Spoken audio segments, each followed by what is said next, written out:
क्या कुछ चल रहा है महाराष्ट्र में? देखिए, माफी केवल शब्द नहीं है। माफी जो है, ये पश्चाताप, ये शब्द जो है आपके हृदय परिवर्तन को दर्शाता है कि आपके हृदय को चोट लगी हो या आपको लगा होगा कि हाँ, ये ऐसा नहीं होना चाहिए था और हुआ। जो अभी सुनील जी सवाल उठा रहे हैं कि क्या कार्रवाई की, ये मूर्ति गिरी क्यों, और मूर्ति गिरी तो उसके बाद कार्रवाई क्यों हुई, क्यों नहीं हुई, ये दो महत्वपूर्ण सवाल है। नरेंद्र मोदी जी के माफी मांगने से कोई फर्क पड़ता नहीं है, क्योंकि वो जो कह रहे हैं उसका कोई अर्थ इसलिए नहीं बनता है कि उनके हृदय में क्या कोई परिवर्तन है। क्या वो चाहते हैं कि सम्मान रखा जाए?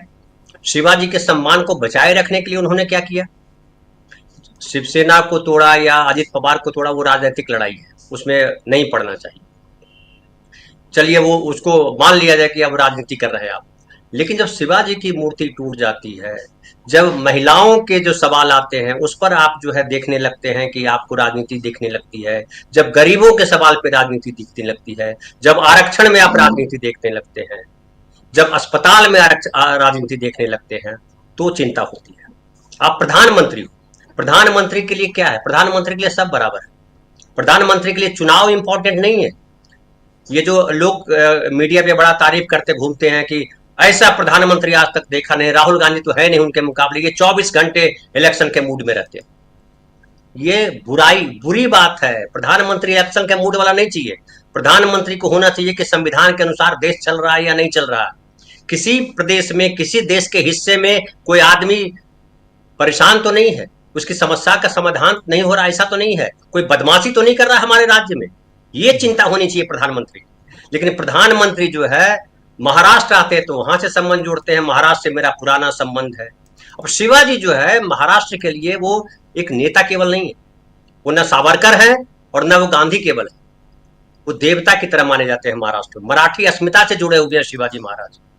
और शिवाजी महाराज के साथ जो हुआ है, जो मूर्ति टूटी, तो ये लगता है कि ये आप खाली शिवाजी मत देखिए ना, अयोध्या में क्या हुआ, राम मंदिर को लेकर के क्या किया उन्होंने, राम का क्या हाल किया। राम हमारे देश के नायक थे।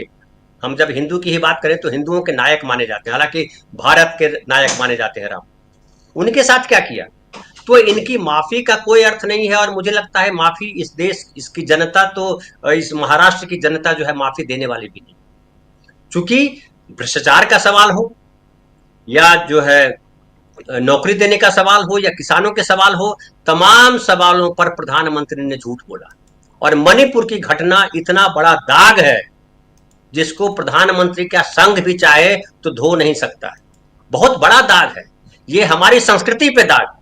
और आप जो कलकत्ता में जो कर रहे हैं, जो कोलकाता में हो रहा है, जिस तरह की राजनीति कर रहे हैं, वो राजनीति नहीं है, वो कुर्सी पाने की घटिया राजनीति है।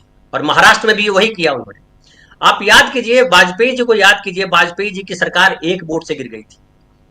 आप संस्कार की बात करते हो तो वो याद रखना पड़ेगा। एक वोट से सरकार गिरी, लेकिन सरकार को गिरने दिया।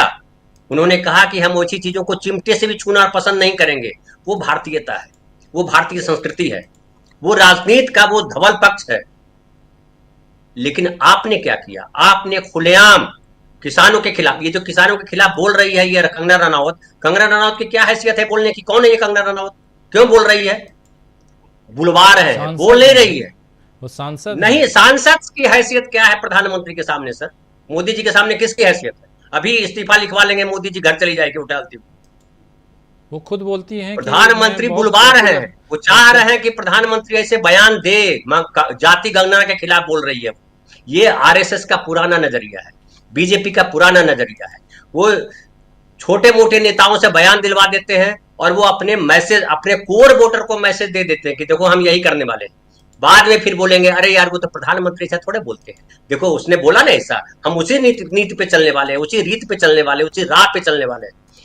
जब ये बात आपको याद हो कि ये बात चली कि कंगना रनावत ने किसानों के खिलाफ जो बोला उस पर डांट पड़ी, नड्डा साहब ने कहा, तो जाति गणना पे कैसे बोल दी उसने? और उसका बाकायदा पूरे मीडिया में इंटरव्यू कराया जा रहा है। कौन कर रहा है? किस मीडिया के आदमी की हिम्मत है अभी, जो गोदी media, gutter media, Bhajpa media, जिसकी हैसियत है किसी संपादक की कि वो कंगना के बिना मर्जी के वोट ले ले, ये इंटरव्यू ले ले? वो खाली इमरजेंसी की तारीफ करने के लिए नहीं बोले, इमरजेंसी पे बात करती हूँ। वो बात कर रही है जाति गणना पे। जाति गणना पे क्यों बोल रही है वो? किसानों के मुद्दे पे क्यों बोल रही है वो? क्योंकि बीजेपी का मूल स्वर वही है, जाति गणना उसको नहीं कराना है। और सबसे बड़ी दिक्कत है राहुल गांधी के उभर आने से। देखिए, आज जो राहुल गांधी के बाद जो देश की राजनीति है पूरी बदल गई है। पहले आप गौर कीजिए, कांग्रेस और बीजेपी कमोबेश लगता था कि वही ट्रैक पे चल रही है, जो सवर्णवाद ट्रैक है वही चल रहा है। लेकिन राहुल गांधी ने पूरे ट्रैक को चेंज कर दिया और उसको सामाजिक न्याय पे ला दिया। सामाजिक न्याय पे अब दिक्कत यह है बीजेपी के साथ, संघ के साथ, खाली बीजेपी के साथ दिक्कत नहीं है, ये संघ के साथ, कि संघ सामाजिक न्याय पे अगर आएगा तो संघ का सोच ही पूरा खत्म हो जाएगा। संघ की जो अवधारणा है वही खत्म हो जाती है। तो जब संघ की अवधारणा खत्म हो जाएगी, वैसा काम क्यों करेगा? तो वो लगातार ईडब्ल्यूएस लाया इसलिए गया, ईडब्ल्यूएस लाने का कोई पर्पस नहीं। आरक्षण को लेकर के जो तमाम इनकी रणनीति चल रही है वो क्या चल रही है, आरक्षण को किस तरह से खत्म किया जाए और जो दबा कुचला समाज है, जो पिछड़ा समाज है, वही रह जाए। आप एक तरफ बोल दो कि समता का अधिकार है, सबको समान अवसर मिलने चाहिए, लेकिन समान अवसर का मतलब केवल ये नहीं होता है कि सब वैकेंसी के लिए बैठ जाए बराबर तरीके से। पहले उस एलिजिबिलिटी में तो बराबर तरीके से आए। समानता तो वो है ना कि आप उसके लिए पढ़ने का सही अवसर मिले, उसके रहने, जीवन, खाने का सही अवसर मिले। जब तक वो सही अवसर नहीं होगा, जिसको कहते हैं कि प्लेइंग लेवल फील्ड, एक समान मैदान होना चाहिए ना। कोई नियम है तो नियम सबके लिए बराबर होना चाहिए ना। क्रिकेट का नियम है तो क्रिकेट के नियम सबके लिए बराबर होते हैं ना। ऐसा तो नहीं कि बांग्लादेश के लिए अलग है और जो है भारत के लिए अलग हो जाएगा, पाकिस्तान के लिए अलग हो जाएगा। तो वो जो है, ये नरेंद्र मोदी जो कह रहे हैं महाराष्ट्र आकर के मैं माफी मांगता हूं, ये माफी नहीं मांग रहे हैं, वोट मांग रहे हैं। और वोट मांग रहे हैं, उनको लग रहा है कि महाराष्ट्र से पूरा साफ हो गया है। महाराष्ट्र से साफ होने का मतलब समझिए आप, ये लगातार ये बात हो रही है कि आरएसएस नाराज है मोदी जी से। अभी आप देखिएगा जो भाजपा मीडिया उसमें लगातार छप रहा है, आरएसएस इन वजहों से मोदी जी से नाराज है। ये सब ढोंग है, इसको हम सबको समझना होगा। वो ढोंग इसलिए है कि दोनों एक ही थैली के चट्टे बट्टे हैं। एक होता है ना गुड कॉप बैड कॉप, ये गुड कॉप बैड कॉप है। ये एक को ये कहेंगे, फिर किसी दिन आएगा कि नरेंद्र मोदी को देखिए बीजेपी ने किनारे कर दिया, जैसे अडवाणी जी को किनारे कर दिया। लेकिन इनको दरअसल राहुल गांधी से तनाव हो गया है। राहुल गांधी ने जो मोर्चा पकड़ा है, वो लग रहा है कि अगर उस मोर्चे पे देश चला गया। ये जो अभी बात कर रहे थे प्रशांत भाई चिराग पासवान की, चिराग पासवान ने क्यों रूट बदला है? चिराग पासवान ने रूट इसलिए बदला है कि उसको मालूम है कि अगर इस रूट पे नहीं आएंगे, बीजेपी के रूट पे रहेंगे तो गायब हो जाएंगे। नीतीश कुमार हिम्मत नहीं दिखा पा रहे हैं बीजेपी के रूट पर आने की। क्यों नहीं दिखा पा रहे हैं? क्योंकि उनको पता है कि ये अवेयरनेस जो है पिछड़े, दलित, आदिवासी समाज में आ गया है अवेयरनेस। इस अवेयरनेस को दबाया नहीं जा सकता है। और चूंकि अब एक नेशनल पार्टी, पहले समाजवादी पार्टियां जो टुकड़े में थी, रीजनल पार्टी के तौर पे थी, उसके कहने का बहुत अर्थ नहीं होता था। बीजेपी बहुत चिंतित नहीं होती थी उस बात से, संघ को बहुत चिंता वो नहीं होती थी। लेकिन कांग्रेस जब कह रही है तो संघ के नेताओं को नींद नहीं आ रही है, क्योंकि उसके हिंदूवाद का क्या होगा? जो हिंदूवाद का मतलब होता है, जो वो मनुस्मृति है, उसका क्या होगा? मनुस्मृति कैसे चलेगा? और फिर जब ब्राह्मण और जब जो शूद्र जो है जब बराबर हो जाएंगे तो फिर क्या अर्थ है? फिर धर्म कैसे चलेगा? फिर धर्म के सारे पाखंड खोल दिए जाएंगे। ये जो 36 प्रकार के बाबा जो शहर में घूम रहे हैं प्रवचन देते हुए और बता रहे हैं यही धर्म है, उनका क्या होगा? संघ की चिंता ये है।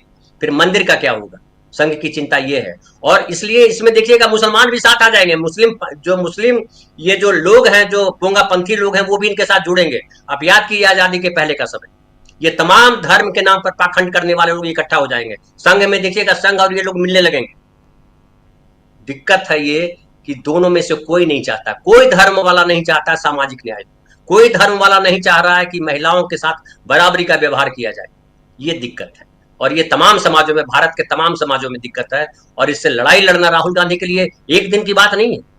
राहुल गांधी ने कहा है अभी तो उनको कांग्रेस के भीतर लड़ना है, लेकिन जो उन्होंने कहा है, इस देश का प्रबुद्ध समाज, खास करके जो सवर्णवादी समाज नहीं है, जो चाहता है कि सामाजिक न्याय हो, संविधान के अनुसार देश चले, जो बाबा साहब को मानने वाले लोग हैं, जो नेहरू को मानने वाले लोग हैं, जो गांधी को मानने वाले लोग हैं, जो भगत सिंह को मानने वाले लोग हैं, वो तमाम लोग चाहते हैं कि सामाजिक न्याय हो। सामाजिक न्याय ही संविधान का मूल है। उसको छोड़ करके आप देश को आगे बढ़ा नहीं सकते। लेकिन नरेंद्र मोदी जी ने 10 साल में क्या किया है? 10 साल में केवल जो है A1 A2 कैसे आगे बढ़े इस पे ध्यान दिया है। शिक्षा को लेकर के, स्वास्थ्य को लेकर के। बिना शिक्षा और स्वास्थ्य के क्या कोई समाज आगे बढ़ सकता है? आपने शिक्षा को दूर कर दिया, आपने स्वास्थ्य को दूर कर दिया, और ये जो बांट रहे हो झुंझुना, हमने जो है जनधन खाते इतने खोल दिए। अरे खाते कितने बंद हैं, जिनके खाते उनसे कितना पैसा बटोरा गया है मिनिमम पैसे के नाम पे, आपको मालूम है? जी। और अगर आप कह रहे हो कि जीरो है, तो पैसे खाते खोल के करेंगे क्या? आप जो भीख दोगे उसमें जमा करेंगे, वो फिर पैसे निकालेंगे। उन बैंकों में कितनी भारी भीड़ रहती है। आप आइए हमारे गांव, मेरा गांव तो बड़ा कस्बा है, वहां पे बैंकों में इतनी भीड़ रहती है कि पूछिए मत। तो ये सारा जो कर रहे हैं, आज जो उन्होंने बोला कि मैं ये जनधन की बात कर रहे हैं, वो और दूसरी बातें कर रहे हैं, वो बात कर रहा है कि फिनटेक की बात कर रहे हैं। अरे क्या डिजिटल कर दिया भाई आपने? तो ये तमाम चीजों पर मुझे लगता है राजीव भाई कि माफी मांगने का कोई मतलब नहीं, ये भी एक किस्म का पाखंड है। और माफी मांगना अगर सही होता तो उनको जो अपराध जिसने किया था उसको बंद करते। अजित पवार को उन पर आरोप लगाए थे, उनको पार्टी में शामिल नहीं करते। जिनके खिलाफ आरोप लगाए थे इन्होंने कि ये ईडी सीबीआई का नोटिस आया था, उनको अपने साथ लेकर के नहीं रहते, सबको बाहर करते। लेकिन भ्रष्टाचार के मुद्दे हो या कोई मुद्दा हो, सारे मुद्दों पर इनका पाखंड है। धर्म, भ्रष्टाचार, सामाजिक न्याय, ओबीसी, सब पाखंड से भरे हुए लोग हैं। और ये पाखंडी हैं। ये पाखंड देश के अब जो प्रबुद्ध वर्ग है उसको समझ में आ गया। राहुल गांधी ने उसको समझा दिया, या राहुल गांधी खुद समझ गए हैं कि जब तक इस ट्रैक पे हम आएंगे नहीं, कांग्रेस खड़ी नहीं होगी।